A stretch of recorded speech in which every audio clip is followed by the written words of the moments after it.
they have their own experiences about whatever you're talking about.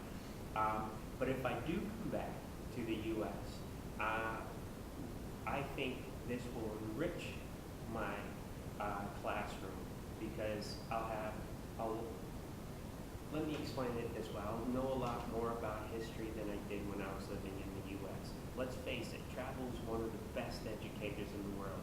From traveling to a place, you can get more than reading about it from a book, okay? For example, if I have to teach about, Southeast Asia, and I need to, obviously Pol Pot and Khmer Rouge will come up. Well, before I traveled to Southeast Asia, which is a 1-hour flight from Bangkok, before I went to Southeast Asia, all I knew was from a movie called The Killing Fields, okay? And now I actually know what happened from visiting that place. I know I've been to the school where the tortures happened. I've talked to people. I've found books written by locals who survived it. All of those things I think would enrich my lessons. I know what sources to go to. Well, before I had no clue where to go to except that one movie. Or for example, on a world religions class, you understand what's the difference between Hinduism and Buddhism by traveling between a Buddhist country like Thailand and India or Nepal that's a Hindu country. Or even more in-depthly, what's the difference between Chinese Buddhism and Thai Buddhism, which before traveling here, I would have told you none, okay? So I think, especially for a teacher or social studies, you enrich yourself with a lot more history, and you clear up some misconceptions about history that you had, or things that you weren't quite clear on, things you didn't even know existed in history at the time, as well as having sources. You now have sources to provide for the students or to share with them. Also, you understand how people feel about the United States in different parts of the world. You understand not only if they like the U.S. or don't like it or are neutral about it, but you also understand why. And I think that's important. I think that can enrich any social studies classroom. And even something as basic as just any items or souvenirs from those countries. I mean, I'm just looking behind you. You have the Cambodian flag and the flag from Nepal. I mean, something like that even could, is just a step in the right direction as far as teaching the students in America. So, excellent.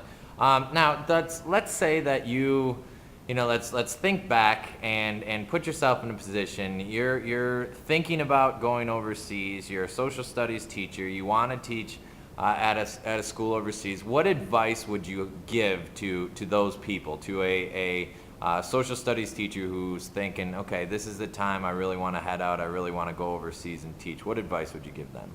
Well, first of all, just do it. Okay, get on the websites, and I'm sure you'll tell them about the websites that help out with this. Just do it. I mean, that was the biggest thing, is actually telling myself, okay, this is priority number one. I'm going to go do it. And also not being afraid, because, I mean, you really feel like you're a professional. You really feel like people care for you, and you're important in what you do.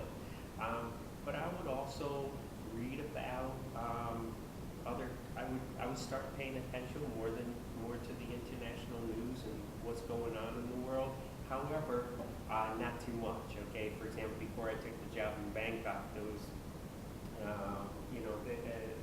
they talked about the red shirts and the things that are going on, and you'll find out that when you live in a place, you realize this is a bit exaggerated in the media. So I wouldn't focus on that too much, because then people start saying, oh, I don't want to go there, they have this and that. But I would still become more aware of the world around me. Maybe even pick up a second language. It doesn't have to be a hard language like Chinese or Japanese. It could be a simple language like French. There's places in the world that still speak French as a second language. I'll think about where I'd really want to live, and narrow it down to maybe 2 continents. What cultures am I interested in going to? But again, finally, the last thing I would say is just do it, especially if you're a social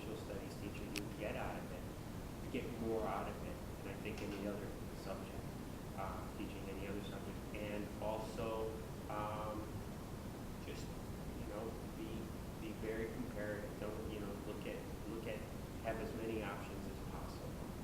And once, so let's just say they make, they make the leap, they just do it and they get that job at an international school. What advice would you give them if you could narrow it down as far as that would help both their, both their settling in, but primarily for the purpose of this, that would just really enhance their social studies teaching once they're there? Oh, you mean when they get here? Correct. When they get to their international school, what advice, if you could narrow it down, just that would, do this because it would really help your teaching? Immerse yourself in the local culture as much as possible. Learn from the people who live there. Some people, they go from one Western restaurant or bar to the next. They don't. They hang out, speak only to the Western teachers around them. It's difficult to do that sometimes because the language could be a problem, but you will always find people in your school who are local hires who will talk to you, and people are naturally friendly. Immerse yourself in the local culture. That's important. Start learning at least a little bit of the language. First things I did before I came to town was I bought a book on the history of Thailand, and I did a little reading on that. You find yourself that you go back to it because you begin to learn more and more. But that's really about it. Just try to immerse yourself in the local culture. Try to figure out the basics of the language. I mean, I just speak what we call taxi Thai. Jason speaks a heck of a lot better than me in Thai. But it's still enough to get around. Cool. Great. Thanks, man. I appreciate it very much. Just do it. Thanks.